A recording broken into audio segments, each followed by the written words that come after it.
Hey everybody, I'm Dark Quota, and welcome back to Katawa Shoujo.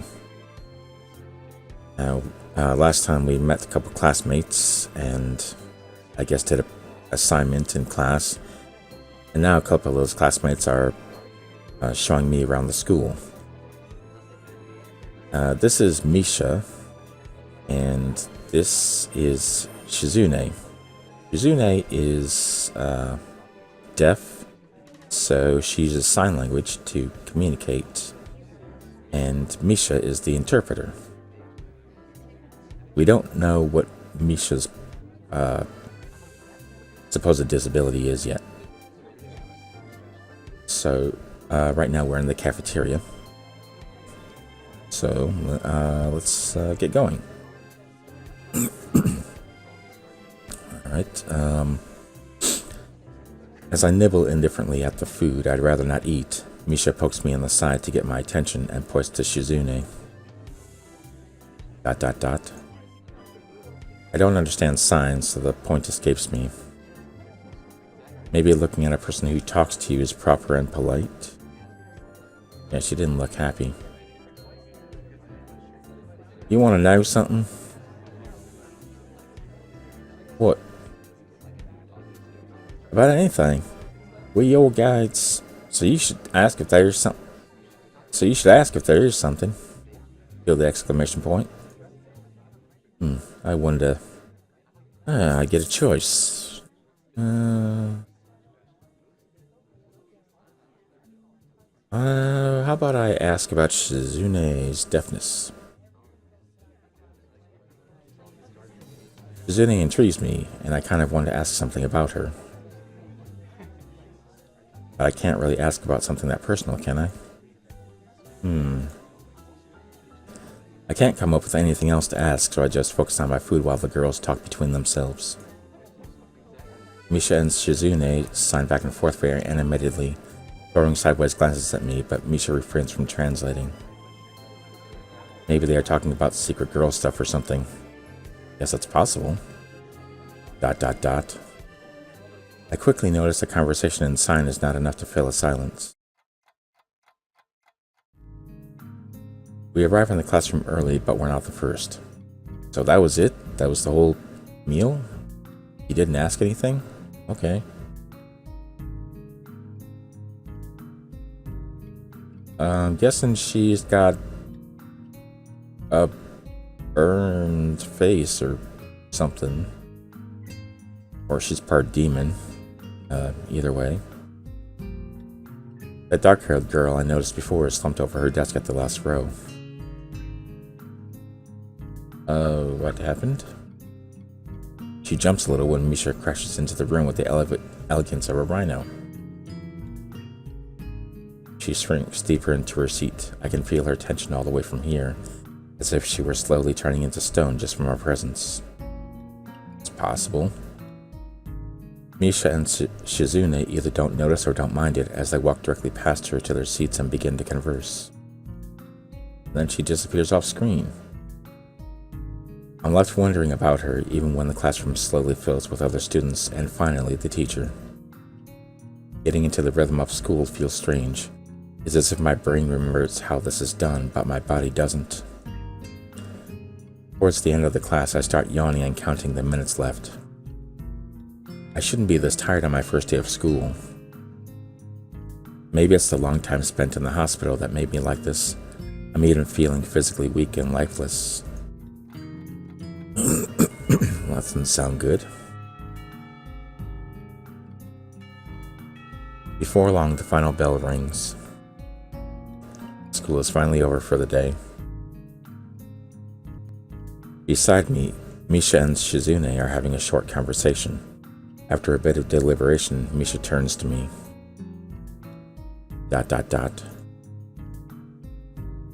Unfortunately, we can't stay and show you around today, He-chan. We gotta hurry already since there's a lot of work for us to do. ... You'll find your way around here, I'm sure of it. Oh wait, teacher said I'd have to see the nurse. Where do I go? Where do I have to go? Is that so? Well, we can at least show you that much. Come on, nurses have their own buildings, so we have to go outside. We join the flow of students making their way down the stairwell and outside, with the girls pointing out other senior classrooms in the same hallway as ours. When we get outside, the girls make their way to the smaller building right next to the school. It's built in the same style, so it looks like it's actually a part of the main building. ...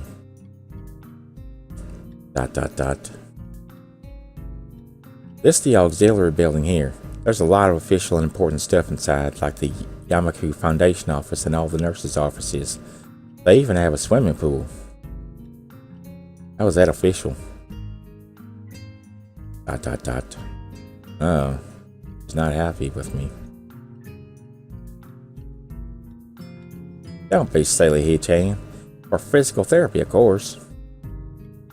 Anyway, all the nursing staff facilities are in there too. The head nurse's office is on the first floor. You'll be fine from here, right? Till the exclamation, or so used to exclamation points. Till the question mark. We'll be going then. See you tomorrow. Well, now she's happy. A little smile. Smiling. Yeah, thanks. Bye. A whole building for stuff that has nothing to do with the actual education? I guess it's necessary for a place like this. Yeah, where do you think the nurses are going to be? And doctors and stuff. I walk in, hoping that this really will be only a quick visit like the teacher said. On a white door on the left is a green cross with the text, Head Nurse, and a nameplate. A voice from the inside responds to my knock almost immediately, but I can't quite make it out. It sounded a bit like an invitation to open the door, so I invite myself further in. The room is not large and it smells strange. A friendly-looking man turns around on his office chair to face me as I enter.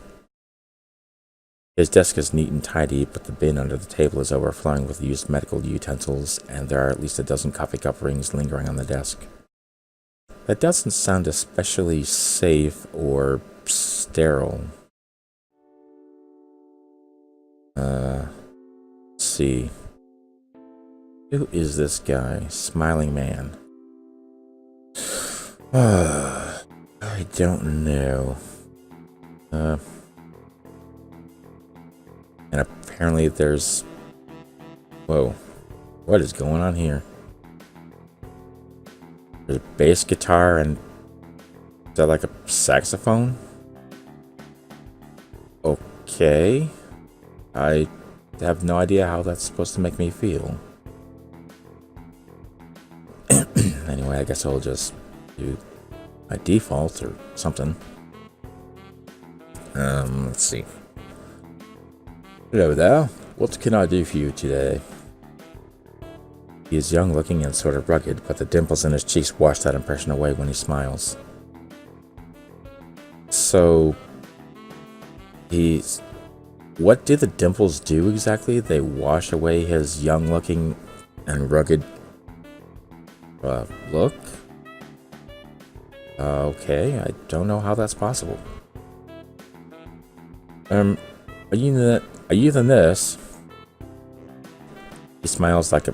Whoa, that is freaking me out there. He smiles like a person who has heard this very same question hundreds of times. Oh, yes, I am. It says so on the door, no?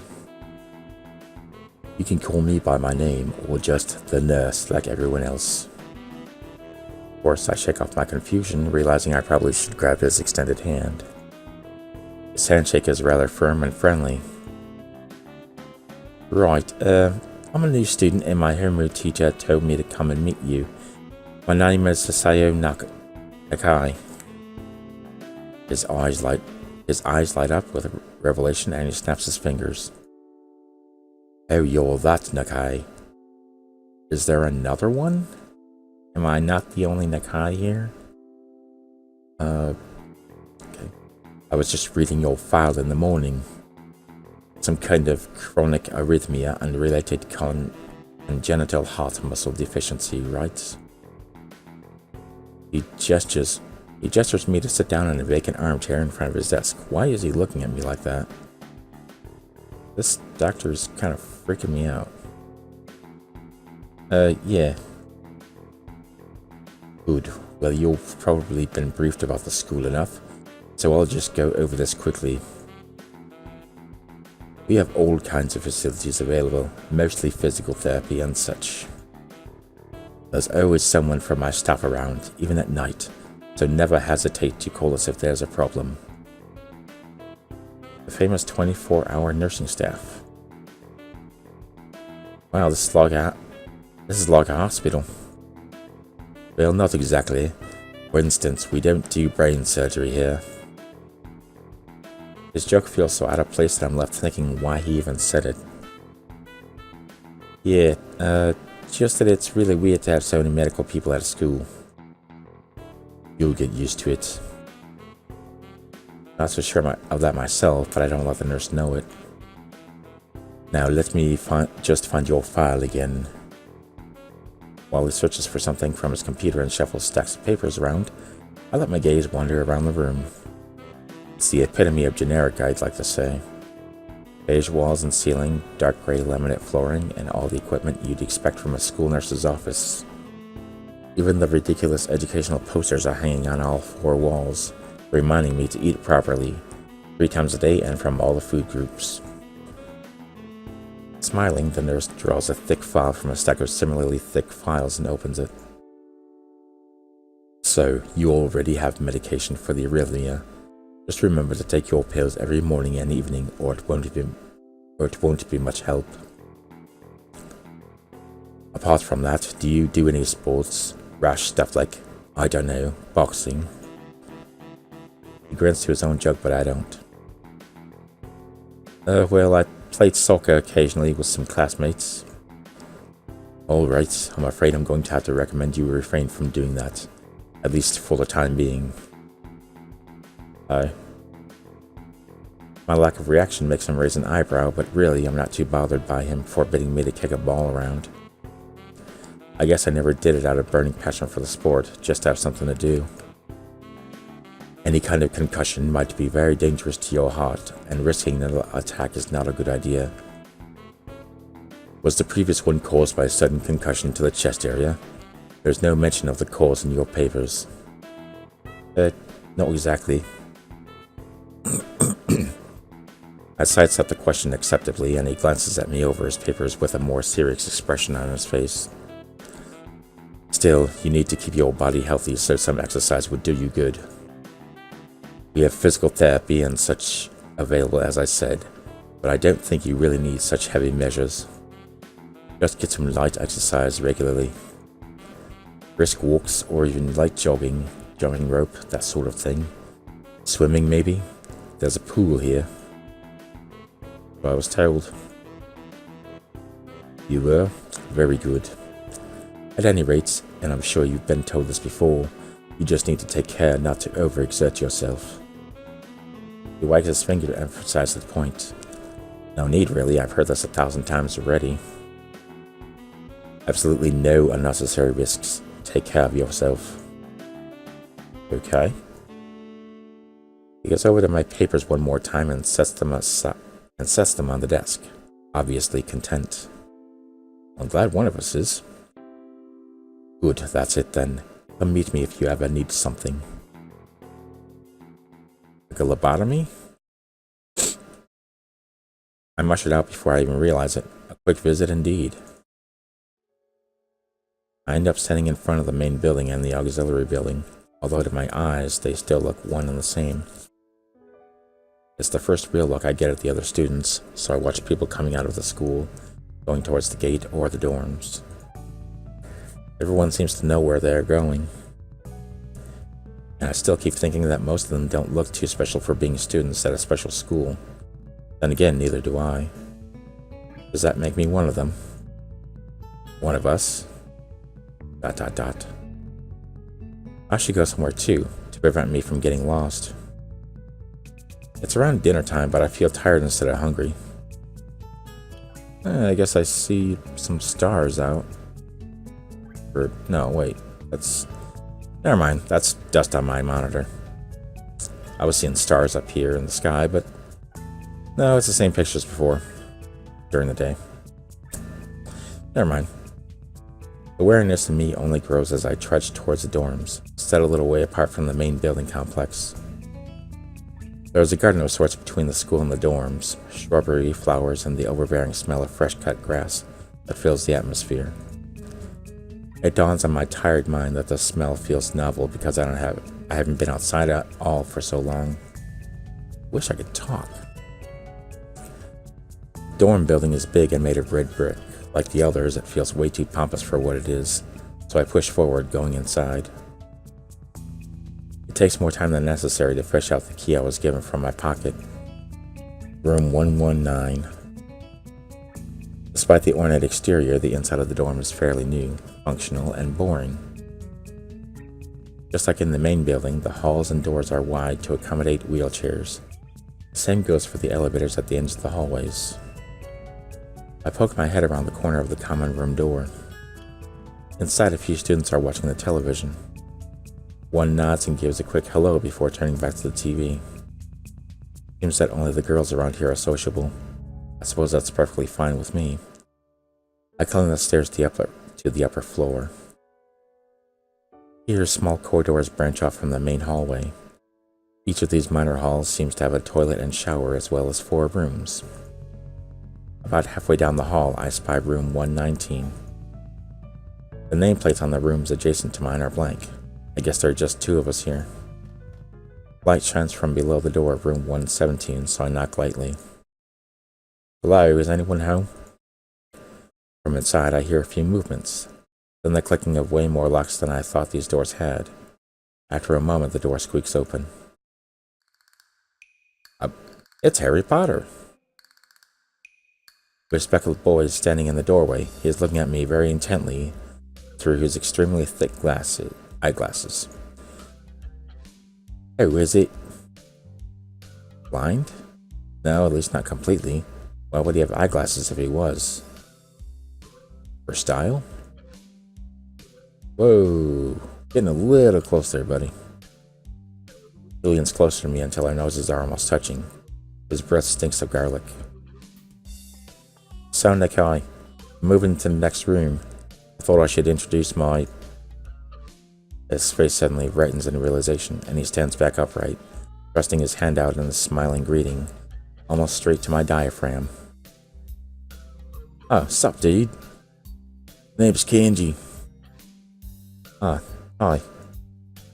I take Kenji's sweaty hand and shake it, still a little rattled by the sudden change of attitude and vehement welcome.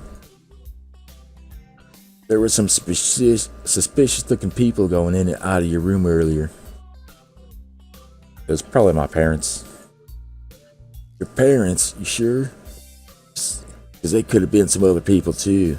Can't judge a book by its cover. This out-of-place proverb is left hanging between us awkwardly as I try to think of some way to respond. I'd say the chances are high enough. He shudders and makes some exaggerated hand gestures. You're a brave man, Haseo. Me, I don't think I could trust the chances. The only one I trust is myself. Does that mean I shouldn't get to know you either? He thinks about this for a while. A wise decision. Damn, you are smarter than you look. Probably. What do you look like? I hope not smart. He squints his eyes and leans closer again, but I lean backwards to dodge it. Never mind, doesn't matter. With that, he turns, fumbles around for a moment in search of the door handle, and shuts the door behind him. I slide the key into the lock of the door marked 119. Bleak beige walls, white linen, a desk made of some type of light wood, ugly curtains. How would I know? I can't see them all. I'm looking at it as the bed. It's no one's room. Impersonal, like my hospital room was. My bags are sitting at the foot of my bed, looking a lot emptier than they did this morning. That's because they were probably emptied by your parents, I'm guessing. The closet is sitting open, stocked with my clothes. Also, it seems that there are a number of school uniforms hanging there as well. A note is pinned to the sleeve of one of the shirts. Hi, Hee-chan. We've unpacked your things and made your bed. They said that if these don't fit, then you should go to the office tomorrow. If you have any problems, you can always call us. Love, Mom and Dad. Well, at least I don't have to worry about unpacking. I kind of hoped I would have, then there would be something to do. It's still too early. I put the note down on the desktop and lie down on the bed, feeling drained. Lying there makes me want to read something, but I have nothing with me. So you don't have any books with you? I wonder if the hospital conditioned me for wanting to read whatever I have, whenever I have nothing to do. The restless urge just keeps growing until I have to stand up. Maybe it's stress or something. I was pretty nervous about it before coming, and for the entire day today too. Still am, I think. And I have to distract myself somehow, so I won't be this unnatural all the time. Tomorrow I'll go borrow some books from the library. Yeah, I'll do that. But for now, take 2 pills and call me in the morning. Bottles of medications neatly arranged on my night table catch my eye. I pick up one and shake it just to hear the contents rattle inside, and then read the glued-on pharmacy label. Seo Nakai. 2 tablets daily to stay alive. Yay? It doesn't really say that, but it could just as well. That's too bad. That would have been cool. It's kind of twisted having your life depend on chemicals like this. I resent it a little, but what choice do I have? With a sigh, I began my new daily ritual of taking the right number of pills from each bottle, being careful to check the correct dosages. ... I lie down again, feeling hollow and uncertain, and after that I keep staring at the blank, unfamiliar ceiling for a long time. And then it became night. It doesn't start looking any more familiar, not even after darkness falls and long shadows draw across my room like fingers. The sheets feel slightly more comfortable, warm and nest-like against the chill that passes for room temperature here. Soon the lighter shade of darkness that is the ceiling looks like every ceiling does at night, and it becomes the only thing I recognize anymore. The night beckons me to sleep, and I feel the coldness of unfamiliarity and fear creeping up my spine once again. I keep drifting further away from the world I knew, and my eyes close, and then I die.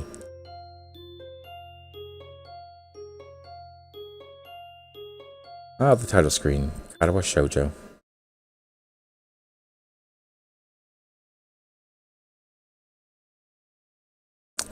Alright, well, this seems like a pretty good place to stop for now.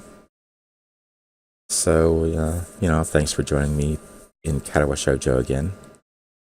And I'll see you guys next time.